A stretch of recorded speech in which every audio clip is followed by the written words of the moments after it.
Major support for these broadcasts is provided by the CUNY TV Foundation, New York Community Bank, Kilroy Architectural Windows, New York's window company, Capital One Bank, Perfect Building Maintenance, Chase Commercial Term Lending, Geneva Burns, Tomasi and Webster, M&T Bank, the Wyckoff Group, Chelsea Lighting, Greenberg Traurig, LLP.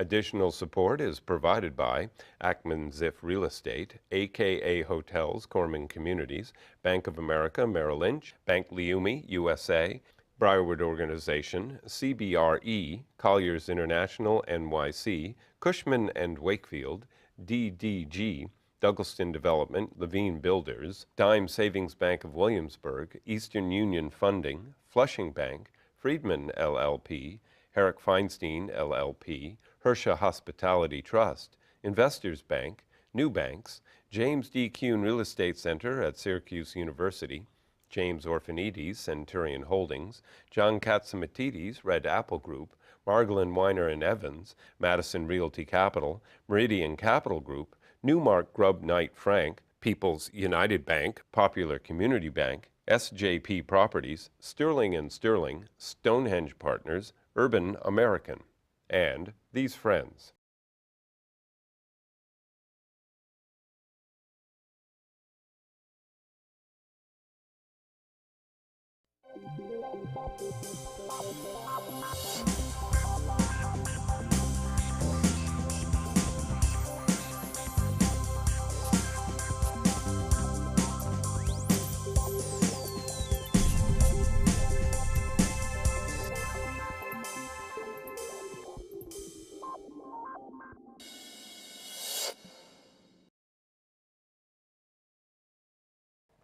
It's 90 miles away. That's what I care. It's 2.5 hours. It's a schlep. I don't care what people say. But people love the East End of Long Island. And there's a lot of commercial development and business taking place in the East End of Long Island.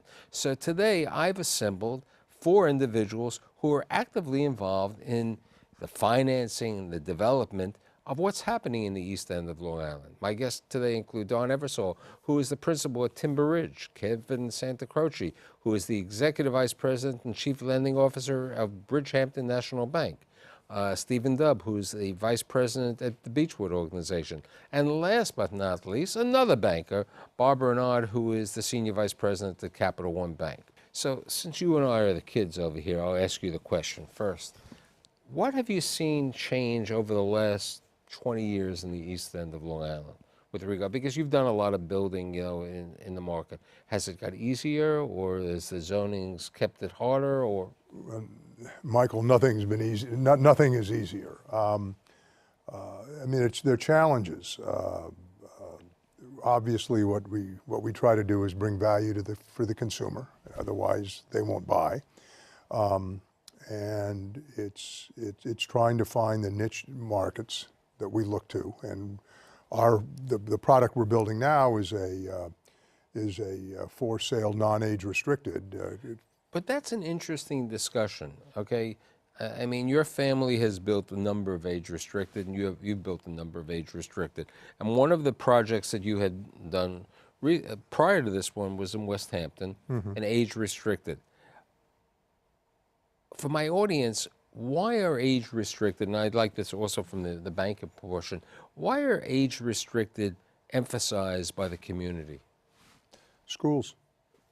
So the school districts don't want an increase in the number of school children in their district due to development, so they generally support age-restricted communities. But if we're talking about a development that may be 80 homes, I mean, oh, no, there was a study that came out a few years ago that was done on Long Island, and typically these communities, not age-restricted, don't produce that many school children. I forget exactly what the numbers were, but it was like 1 per 16 houses, maybe. And so they really don't have much of an effect. In fact, the tax revenue almost always exceeds the cost of the additional children, but I don't think that the school districts really take that to heart. So that's the position that they take. And there's a demographic element to that too. I think, you know, the age, and you know, in the East End of Long Island, I think the demographics it's very challenging for young people or people with families to live and afford to live out there. So I think comes into play to a degree as But well. aren't we also, when we're talking about the East End, Manorville, Eastport, that's not truly East End going that far, but that is the East End of Long Island. Do you see potential development in the Manorville and the Eastport sections and the Centre Moriches, or? Yeah, I think if you look at the census numbers, Manorville has one of the highest percentage increases from 1990 to 2000 in terms of, and then 2010 as well. So I do think it's an area that has seen some development. There's certainly a lot of land there, but it comes down to zoning and the density that can be put on that property. But we built, had to be 10 years ago now, 400 units right off of Route 111, which is what you take to get from the LIE down to 27. So we were there in the beginning. That was one of the first. Now, large were these communities. for age restricted or regular? That was not age restricted. Were these for homes for full-time, or because a lot of homes, like the ones that you're building in West and the ones that you're building in South, today, you'll have a portion who will be full-time, but I would probably venture to say that more than 50% will be Or part-time. second home. That's correct. It's a second home market. How do you see the retail business doing out there as a banker, and so on? It certainly does well enough. The larger pieces of commercial real estate are centered in Southampton and out in East Hampton, and we've had some opportunities to do some financing in those areas. But it's, we're just trying to focus on the larger transactions, things over 10 million. So there's really not quite a lot going on.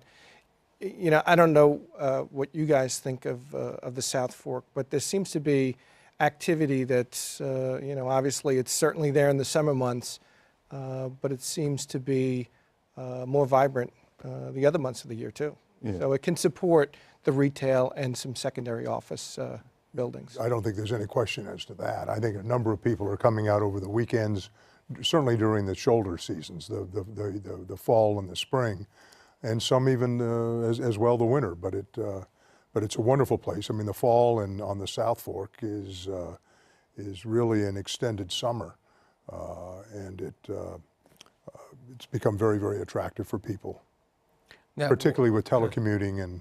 Now, what do you consider the South Fork? What towns are the South Fork? I think from if you're looking at Southampton, East Hampton, Or those are those are the two towns. There's a lot of development. The prior week I spoke about the North Fork. There's enormous amount of development on 58 with these big boxes. There's a super Walmart being built. There's a Costco being built. I heard there's a Dick's Sporting Goods being built. Who's financing those? Have you done any of that, No, Kevin? I It seems think to be those going to are- Wall Street Yeah, because that's of those bigger are the money out REITs there, or some the of those, yeah. bigger companies Yeah. building Absolutely, those. yeah. One of those I think was M&T, but I don't want to burst your bubble. Right. No, but there is.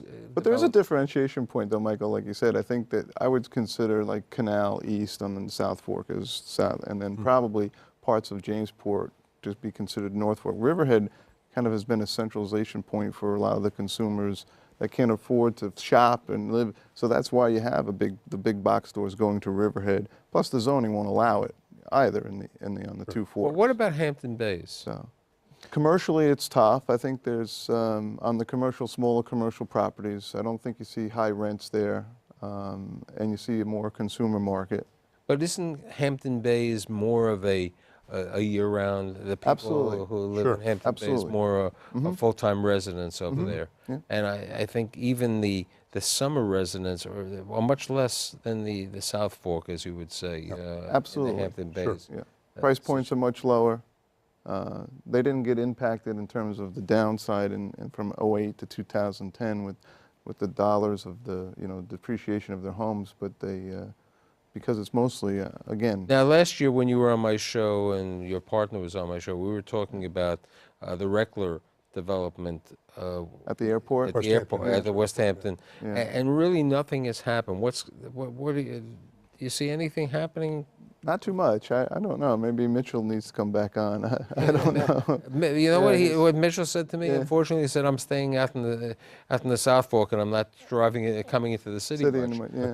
But I Yeah. mean, You have your development right over there. Sure, I mean, right so down the street. Right down the street. So what do you see? There's some activity, but I think it needs to achieve a critical mass, and once that happens, then I think Do you believe perhaps, one of the complaints about the South Fork is that, I mean, the motels, which are the motels, even though they call them hotels, on the South Fork are really small motels. They try to make them boutiques, but they're still old 30, 40-year-old homes, hotels. Okay. My 30 or 42.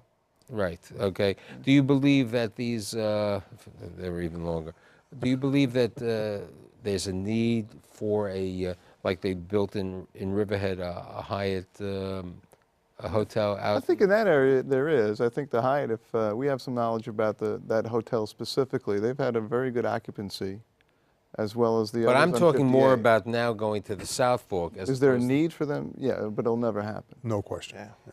It'll never happen out there. There have been some nicer but smaller hotels that have been built, Correct. and the Topping House is in it's being done. Bridgehampton and the Reform Club in Amagansett they charge So $1,000 a night let's talk for room rate. specifically, about, because we're talking about the residential development. Tell me about your development and the story about how it's happening, because there is a need in Southampton. There's also a need in West Hampton. We'll get to Don in a second. Tell me about that. So we're building, our community is called Bishop's Pond. It's mostly in Southampton Village. It's 77 homes. What do you mean mostly? So the town Is village, there a dividing line changing this? It's exactly That's right. certainly The town village line goes right through our community. So of the 77, 55 are in the village and 20 are technically in the town.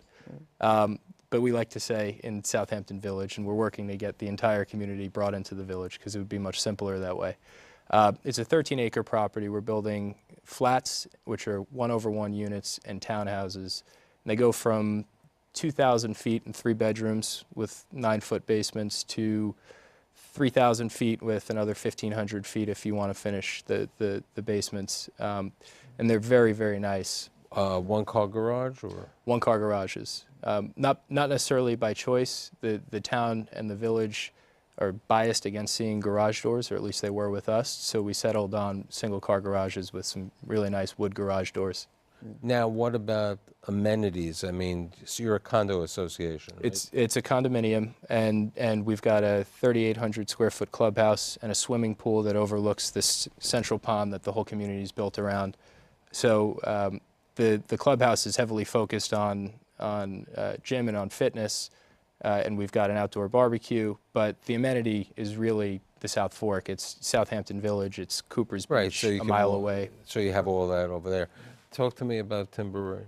It's the same thing. I mean, we're in the village of West Hampton Beach, which is a real positive as we look at it, because you have the access to the beach. I mean, you're only like a mile and a Mile and a away. half. And so you're right there, and it's a fabulous. Rogers Beach it's one of the premier beaches on the South Fork. We consist of 39 homes, townhouses, all with 3 bedrooms, 2.5 baths, 9-foot ceilings in the basement, 9-foot on the first floor. One-car garage? One-car garage, about 2,200 feet, and priced from the mid-5s, 550 to 700,000. And similar to Stephen, a clubhouse? A clubhouse, and again, a fitness facility and a pool, barbecue. I've seen ads that okay, the irony is, since Don and I remember when the New York Times had real estate advertisements before he was born, okay, but I do see some ads in some of the newspapers. Mm-hmm. How are you marketing, and how, because you're his lender, okay, my friend Jim is your lender, how do you market these? And how do people find out about new home building out and stuff in the South Fork? I mean, obviously it's changed dramatically. I've been in this business for 6 decades now. And obviously it's changed rather dramatically. It used to be all print, some radio, billboards. That was the type of media that we use to drive traffic. Today, it's internet, a huge amount, internet. But for our market, we're finding that it certainly helps to advertise in the Times and to get people, as Stephen said, they're coming from the city. Many people are coming from the city, using this as their second home. And so they'll be sitting in their condo in Manhattan or Brooklyn, and they'll read about some of the advantages, and they'll drive out to Bishop's Pond or Timber Ridge and take a look. And you, how are you marketing it? Well, so I've been in the business for 6 years, but compared to 6 decades. But actually, in the last 6 years, I've seen a shift from print-based advertising to even more internet marketing, search engine optimization, and social media. But like Don said, I don't feel comfortable unless I've got an ad in the Times, and I've seen the Times pull a lot for us in this community, and we've got a website, we've got search engine optimization, Google clicks, Facebook, and that pulls as well. You do something interesting too, I think, is because you open up a retail front, right? Good point, I should mention that. Yeah, so we opened a retail store on Job's Lane, which is the 2nd Street in the Village in Southampton. We opened that in early March. And that's been big for us because it's brought a lot of foot traffic that was in the village. Right, because you're in the town. Yeah, I thought that was a great idea to generate, because you do get a lot of people that walk around, and and you always see a lot of realty stores there, but specifically for a project like theirs, I thought that was a good idea. You know, since I happen to be on 1010 Winds, and I do know people hear me a lot on that, people are in the car driving out. Do you think radio advertising has, just the buzzword to identity, on that? The real estate is obviously a major purchase, and it's not an impulse buy. And I think radio tends to help more of an impulse buy, or certainly make awareness, or branding. But the dollars that we have to spend, I mean, if we're selling Ford automobiles, that's one thing. I mean, you want to brand it, you want to make it, put it before the consumer as a quality product. Ours isn't. We don't have those kinds of dollars to do so. Different dollar and cents budget. And we find we spend a lot of time working with brokers. We work with brokers. So both of your developments, besides you selling, it's open to the brokerage That's community. correct. Right. Yeah, so we listed it through Corcoran so that we had one brokerage to deal with rather than 5 or 6 fighting over the same commission, but it's open to all brokers. And you have, you're open to the general We're open public. to everybody. Okay, so what kind of business are the banks seeing out in the South Fork today? Who are your customers today? Well, we still have a lot of clients that are the owners of commercial real estate, invested property in the 3 markets, and we're starting to see, at least on the high-end home construction, more activity there. So we're getting more applications for lines of credit or increasing letters of credit for some of their activity. The small business customer, someone that is particularly in the construction, is still struggling.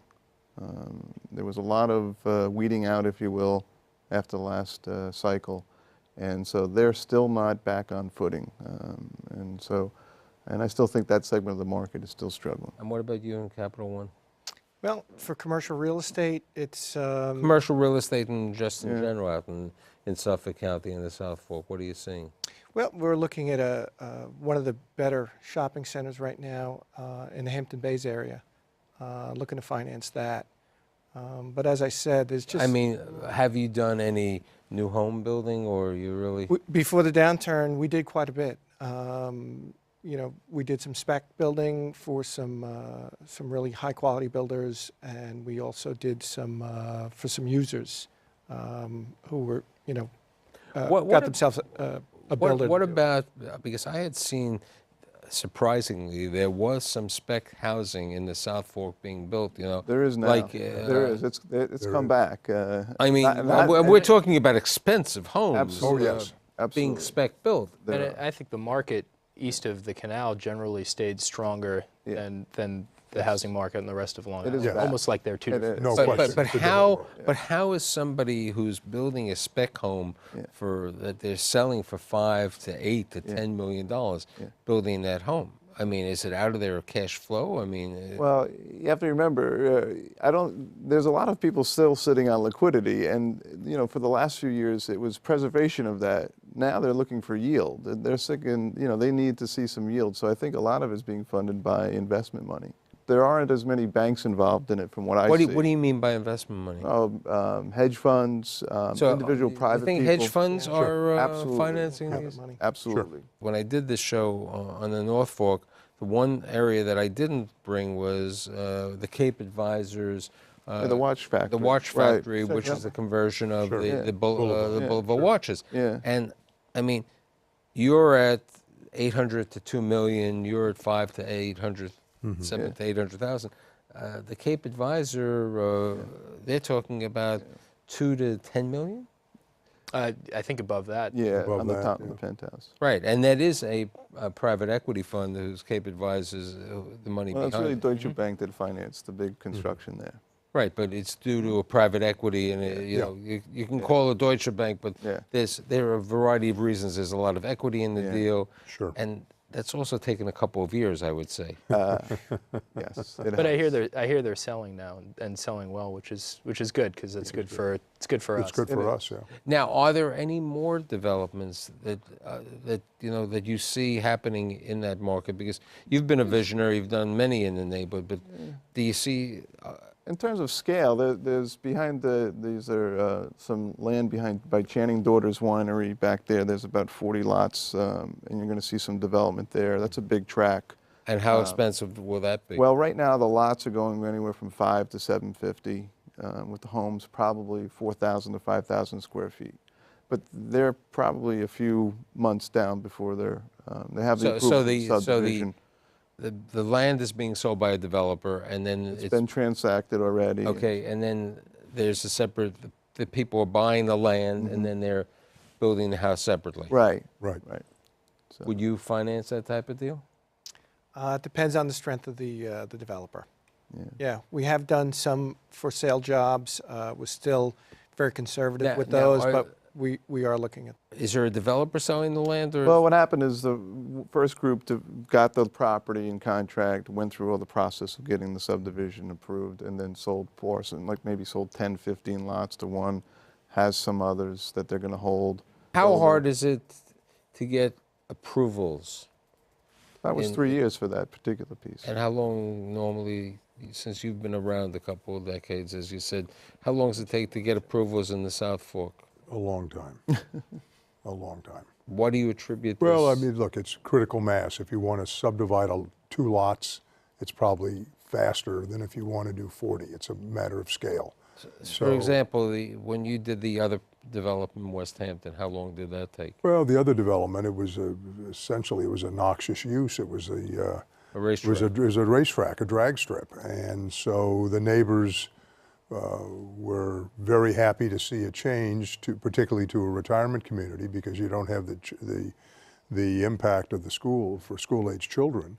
But Stephen is right. I mean, if you look at particularly when you're looking at homes that are selling for $750,000 or $500,000, $600,000 to $1 million, the rateable on that more than pays for the schools and the cost of that. And but every community wants a free lunch, right? So You know, in New York City, there's a need for urban retail. Do you see a need for urban, for small-scale retail in the South Fork? I mean, in Southampton, Hampton Bays, Bridgehampton, Watermill, West Hampton. I mean, sure. Well, I think it's there. I mean, you've got the village in Southampton. You have a lot of tenants, whether they're year-round tenants or the summer tenants that come in that have stores in Manhattan. You know, a Theory, Helmut Lang, Ralph Lauren. So there's a really strong retailer base in Southampton. Same in East Hampton. but what about the other outskirts? As I was I mean, because I remember, I think the shopping centers you're talking about in Hampton Mays, there are a couple. The newer development over there, and there's the older one where the old King Cullen used to be. And then nothing's really ever happened to where the Macy's was, right? There's a Macy's shopping center right near the diner. On the right, yeah. Yeah. Yeah. I mean, that's still, I think, pretty much tenanted, that particular piece. It's an older shopping center. I think it's also really specific to the area. So in West Hampton, we were talking before the show, it's been, you have spaces that are vacant for years, but in Southampton that seems to have a little bit more activity. I think there could be more activity in West Hampton, but I believe the problem with West Hampton is getting approvals of the town, just in general. Because I know that the bakery, it took him 10 years to get approval to expand, and now he's putting like a restaurant in the back. Yeah. I think it's difficult everywhere on Long Island. There's not one town that you can really point to, or maybe there's one, but Patchogue. Patchogue. Right. Paul does a good job there. is developer friendly, but everything is difficult. And I think pieces of land like we're building on and like Don are building on were few and far between out on the South Fork. Yeah. And Your approval process was quick. yeah, well, relatively. It was comparatively, and I think it sounds like a similar situation. Right? Yeah, and it was a couple of years, and we had nothing but support for the development from the community, and it still took a couple of years to do. Now, the interesting thing is, we were talking about the Hampton, the Reckler development, which is taking a little slow, but in a similar manner, there was that very fancy automobile dealer. Sure. Okay, with the restaurant. restaurant Fancy on restaurant, top, and that's been vacant for at least 3 or 4 years, Yes. and no one's been a taker on that. And then even if you go through, if you take Montauk Highway where the old Chevrolet dealer was, which is now taken over by the guy who used to have the place in West Hampton, there's not really much in development going on there. What about Spionk? Not much. The only area I would say that I see some momentum is in downtown Riverhead. You have the new Suffolk Theater that opened up in conjunction with the Hyatt that opened up a year ago. There's another project right on 1 Peconic Avenue that we're involved in, which is 58 units. You mean the affordable? It's workforce housing above, and there's retail on the bottom. Across the street from the diner, there's another 48-unit proposal going, which is adjacent to the Suffolk Theater. And what is that going to be, workforce housing? Too? Again, upstairs and then downstairs retail. So in downtown, which for a long time had been kind of stagnant, you're seeing more activity in Riverhead than I see. So we're seeing there is a resurgence in the South Fork. The economy has helped for development, and things are, as one would say, the apple is shining, being bright, right? I'd like to thank Don, Kevin, Stephen, and Bob, and I'll see you next week.